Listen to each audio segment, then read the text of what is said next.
Jadi ini real teman-teman ya, hanya bermodalkan sebuah video short saja penayangan sudah 1,9 juta views ya teman-teman. Bisa perhatikan di sini, alhamdulillah sudah mendapatkan sekitar 64.000 subscriber.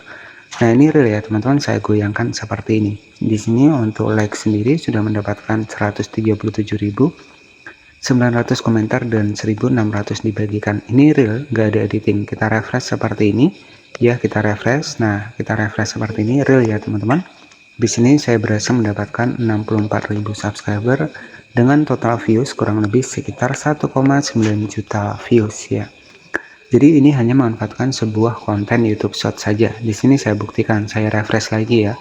Real ya teman-teman, gak ada editing. Di sini juga saya goyangkan, di sini juga goyang. Nah kalau foto layar itu nggak akan pernah bisa digoyangkan seperti ini.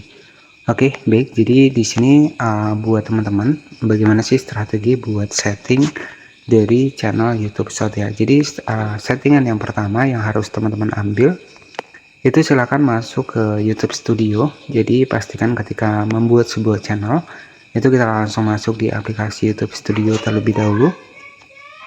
Kemudian di sini kita tinggal atur saja di bagian dari settingan. Nah, teman-teman tinggal diatur saja di bagian settingan di bagian bawah di sini. Nah, di sini kalau teman-teman untuk menentukan kategori niche konten teman-teman itu bisa klik di bagian channel di sini ya, di bagian channel di sini. Kita klik di bagian channel. Nah, kalau teman-teman ya channelnya pengen target luar negeri bisa diatur nih untuk di bagian dari negara domisilinya. Kemudian di bagian bawah di sini itu ada kata kunci channel. Nah, kata kunci channel ini juga wajib diisi ya. Kalau teman-teman seputar AI, ya udah teman-teman bisa masukkan saja untuk di bagian kategori seputar AI ataupun yang lainnya. Nah, di bagian kata kunci di YouTube Studio ini adalah kata kunci global. Jadi nanti teman-teman tinggal di setting saja. Dan ketika teman-teman pengen target luar negeri, nanti silahkan klik saya di bagian negara domisili di sini. Nah, di sini teman-teman bisa klik saja di bagian Inggris Raya ya. Jadi seperti itu. Nah, ini untuk settingan di bagian dari pengaturan di YouTube Studio. Kemudian di bagian setelan lanjutan di sini itu opsional ya, teman-teman bisa diatur untuk tidak untuk bocor ya. Kemudian di bagian fitur standar, fitur menengah, fitur lanjutan ini akan aktif ketika kita sudah rajin dan juga konsisten upload di YouTube ya. Jadi itu settingan di YouTube Studionya. Nah, bagaimana strategi buat kita setting di bagian dari video shotnya? Nah, di sini kita akan bahas, kita akan upload salah satu video shot ya. Oke, jadi semisal saya akan upload untuk video shot, caranya di sini tinggal kita klik saja di bagian aplikasi YouTube, kita klik di bagian tanda plus, kemudian kita masukkan video kita. Kita klik di bagian tanda plus ya, kemudian kita masukkan untuk video kita, video shot kita ya. Kita masukkan seperti ini untuk videonya seperti ini. Nah, di sini strategi yang pertama, teman-teman bisa menggunakan musik yang sama yang lagi viral juga. Jadi nanti juga bisa teman-teman ikuti musik dengan di bagian dari views yang paling banyak ya. Jadi teman-teman bisa diikuti. Setelah kita upload untuk video shotnya, kalau target luar negeri ya teman-teman bisa tuliskan saja pakai bahasa Inggris ya. Oke, nah misalkan di sini itu ada hewan yang saling mengecek ya, mengecek seperti ini. Nah, di sini teman-teman nanti tinggal ditambahkan saja. Jadi yang paling penting adalah di bagian dari hashtagnya. Nah, hashtagnya teman-teman bisa tambahkan hashtag short dan juga di sini tuh ada hashtag short video juga. Ya, jadi hashtag ini juga bisa menyasar untuk rekomendasi kita. Nah, settingan selanjutnya di bagian lokasi di sini itu kita nonaktifkan saja. Di bagian audience di sini tidak untuk bocil ya. Kemudian di bagian dari video terkait di sini teman-teman bisa diatur saja ketika teman-teman mengaitkan ya untuk video dari teman-teman ke video dari video panjangnya. Nah, setelah itu ya rahasia yang utama adalah di bagian remix di sini. Jadi di remix ini teman-teman harus diaktifkan ya agar orang bisa meremix video kita. Dan tentunya ketika orang meremix video kita ya secara otomatis video kita itu akan lebih banyak disukai ataupun lebih banyak ditonton oleh orang lain. Kemudian tambahkan label berbayar, di sini kita atur tidak kalau kita tidak menggunakan fitur promosi ya. Selanjutnya konten di bagian dari sini ya.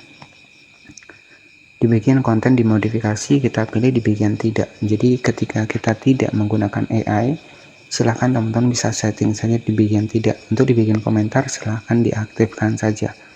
Nah, itulah beberapa settingan, dan di sini di visabilitas di sini ini ada 3 opsi. Jadi teman-teman bisa pilih di bagian dari pribadi terlebih dahulu. Maka nanti setelah terupload barulah teman-teman pilih di bagian publik ya. Jadi seperti itu. Nah, jadi setelah seperti ini, silahkan klik saja di bagian upload content shot seperti ini. Nah, di sini teman-teman tinggal ditunggu saja.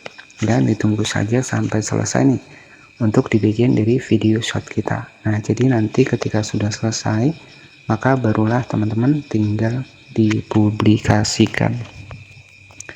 Oke, jadi seperti itu settingan terbaru. Yang paling utama adalah yang di pertama tadi, yakni di YouTube Studio. Itu harus teman-teman lebih perhatikan karena itu adalah settingan global ya, settingan global. Kalau pengen target luar negeri ya teman-teman bisa ubah pakai bahasa Inggris ya. Tapi kalau teman-teman pengen targetnya Indonesia ya nggak masalah, teman-teman bisa menetapkan target Indonesia.